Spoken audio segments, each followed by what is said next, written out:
Et le sujet du jour, c'est comment gérer ses frustrations. Mais avant qu'on ne parle de la frustration, quels sont les signes annonciateurs de la frustration? Parce qu'on ne peut pas parler de la frustration sans savoir d'abord comment, quand on est frustré, ça ressemble à quoi? On se sent comment? On ressemble à quoi? Comment savoir réellement que oui, ça, ce que je ressens maintenant là, que ça, c'est un signe de la frustration. Comment savoir cela? C'est par là que nous allons commencer la famille. Donc, il y a un aspect numéro 1 qui va nous prouver que vraiment qu'on est frustré. D'abord, avant tout, nous devrions savoir que la frustration, nous la ressentons comme une émotion, mais une émotion qui ne nous fait pas du tout du bien. Voilà. On peut se sentir d'un seul coup quand on ressent de la frustration. Le premier signe qui va nous annoncer cela, c'est quand on se sent comme si on était paralysé, qu'on n'a plus envie de faire quoi que ce soit. C'est que nous soyons carrément découragés de tout, qu'on se sent angoissé, quand on se sent triste et qu'on ressent comme si on avait une boule à la gorge. Et à ce moment précis, nous ressentons même un manque d'appétit, de l'insomnie, c'est que plus rien n'a de sens pour nous. Voici les signes qu'on peut ressentir. Une fois que l'on ressent l'un ou quelques-uns de ces signes, tout de suite on doit se dire, oh, là, parce que parfois on peut ressentir quelque chose, mais sans pouvoir mettre les mots dessus. Une fois que vous ressentez ces genres d'émotions, sachez une chose, que vous êtes en état de frustration. Et dès que vous ressentez cela, qu'est-ce qu'il faut faire maintenant et tout de suite pour votre propre salut, pour votre propre paix intérieure? Parce que nous devrions savoir que la frustration, quand elle devient chronique, ça devient très très grave pour la santé.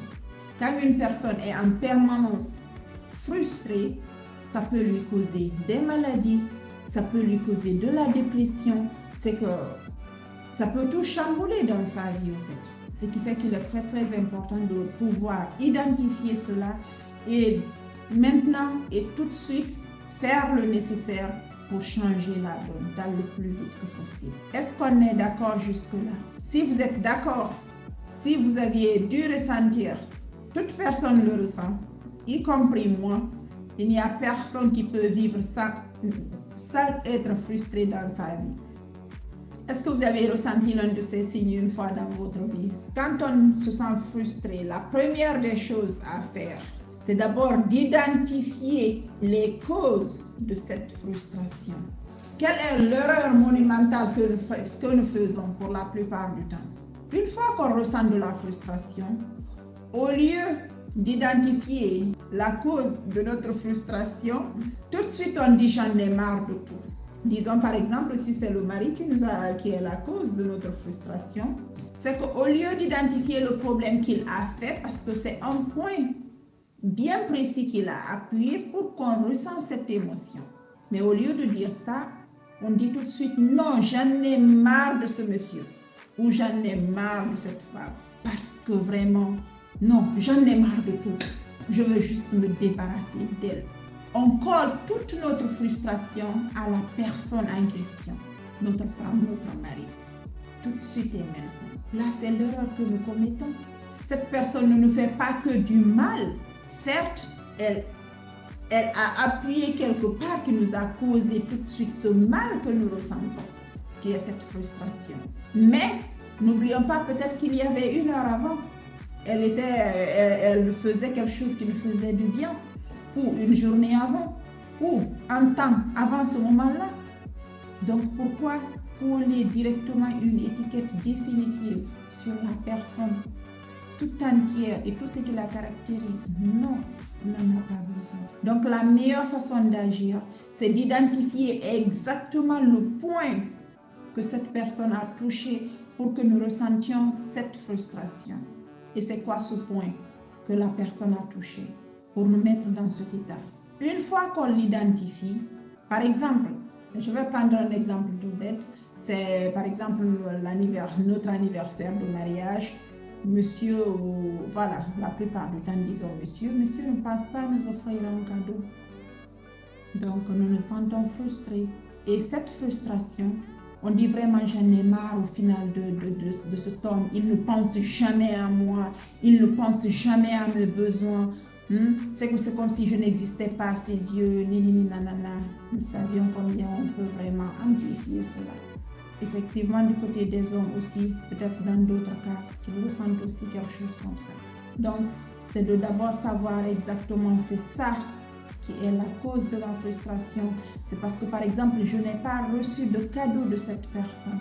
Donc, c'est de pouvoir identifier, savoir exactement que là, je me sens frustrée parce que je n'ai pas reçu un cadeau de la part de la personne qui partage ma vie.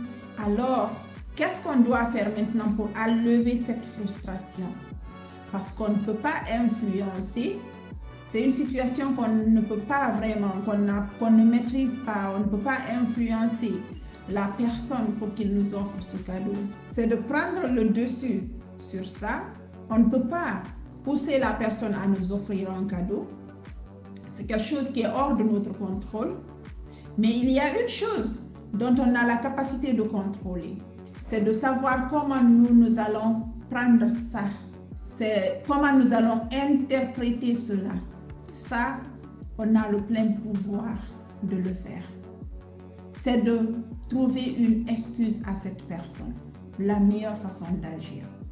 Par exemple, ton mari ne t'a pas offert de cadeau lors de votre anniversaire de mariage.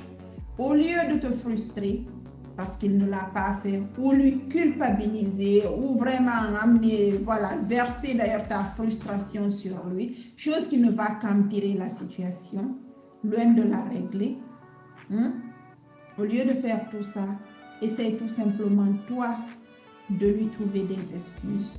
Peut-être en ce moment que mon mari passe une situation difficile, peut-être il a énormément de charges, peut-être en ce moment, peut-être la situation est un peu compliquée, peut-être qu'il n'a pas les moyens de le faire, mais il le fera un autre jour, quand tout sera bien. Pour une prochaine fois, je veux dire. Donc, ce n'est pas grave s'il ne l'a pas fait cette fois-ci. S'il ne m'a pas offert ce cadeau, de toute façon, il me l'avait offert un jour. Même si d'ailleurs, il ne m'offre de toute façon pas de cadeau, mais ce qui reste clair, il fait autre chose pour moi parce qu'il y a beaucoup de choses vraiment qu'une personne peut t'apporter à part un bien matériel. Donc, tu peux te contenter de cela et apprécier cela aussi. Donc, juste essayer de prendre le dessus sur cette frustration et se dire que ce n'est pas grave, ce n'est pas la fin du monde. Moi, j'accepte ça comme tel. Peut-être que cette fois-ci, vraiment, ça n'allait pas de son côté. Donc, ça va. C'est vraiment essayer d'enlever cela et rediriger ses pensées vers autre chose. Cadrez toujours vos frustrations. Toujours essayer de leur cadrer. Parce que ce qui cause vraiment ce bouleversement que nous ressentons au début, c'est du fait que nous lui accordons d'occuper tout l'espace. Et pourquoi dans le mariage, quand il s'agit des relations, là tout de suite et maintenant, une fois qu'il y a quelque chose qui se passe, au lieu de se concentrer à réparer ce qui s'est cassé, le dommage qui est causé, au lieu de le réparer, nous pensons tout de suite à carrément couper la relation. Or que la relation n'a rien à voir dedans. C'est juste un petit problème bien précis. Et l'agrandissement de ce problème, c'est de la façon dont nous l'interprétons qu'il l'agrandit. C'est nous-mêmes qui créons les amplificateurs de ce problème précis. Sinon, au final, pour la plupart du temps, quand on voit les couples vraiment se chamailler, on regarde au fond, on trouve réellement que c'est pour des futilités qui n'ont vraiment pas d'importance du tout. Donc, à quoi bon? Essayons vraiment de voir la plus belle chose vraiment, c'est de voir comment est-ce qu'on peut vivre ensemble en harmonie et dans la paix.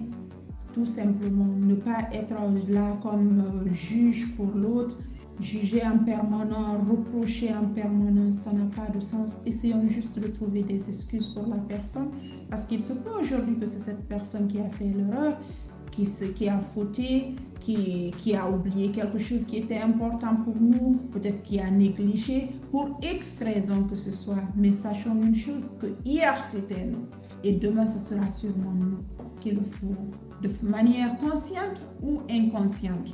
Parce que sachez une chose, que pour qu'une personne oublie quelque chose, c'est sûrement parce que ça ne fait pas partie de sa liste de priorités. Mais le fait qu'une personne oublie, par exemple, l'achat d'un cadeau pour vous, ne signifie pas que vous ne faites pas partie de sa liste de priorités. C'est l'achat du cadeau pour cet événement précis qui ne fait pas partie de sa liste de priorités, mais pas vous. Vous voyez? Et le danger que nous commettons, c'est que nous prenons cela tout de suite, la situation, et nous essayons vraiment de la personnaliser. Or que parfois, la personne n'y pense même pas et ne pense même pas à ça. Donc, ça n'a pas de sens. Et si réellement, peut-être qu'on échangeait avec la personne, mais de la plus belle des manières, parce que parfois, quand on parle d'échange, on vient vers la personne tout en lui jetant des flèches ou avec des reproches qui sont tellement terribles que ça finit par lui frustrer lui aussi et qu'il s'autorise à déverser lui aussi sa colère sur nous et ça fait un effet boomerang, vous voyez. Donc, ça va faire, comment je vais dire ça, et un cercle vicieux en fait. Le panneau dans lequel il ne faut pas du tout tomber, s'il vous plaît, la famille. Il faut vraiment trouver des excuses, accepter comme tel. Et d'ailleurs, se concentrer sur autre chose. Savoir une chose, que dans notre vie, dans laquelle nous vivons, il y a tellement de choses qui sont importantes qu'il n'y a pas que cet événement précis qui compte. Il y a 10 000 autres choses qui comptent.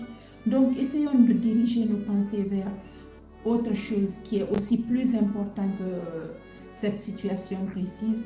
Et puis, essayons tout simplement d'avancer et soyons agréables avec la personne qui partage notre. Si vous êtes d'accord avec moi qu'en vivant de cette façon, la vie sera encore plus simple et plus facile et chacun sera juste détendu.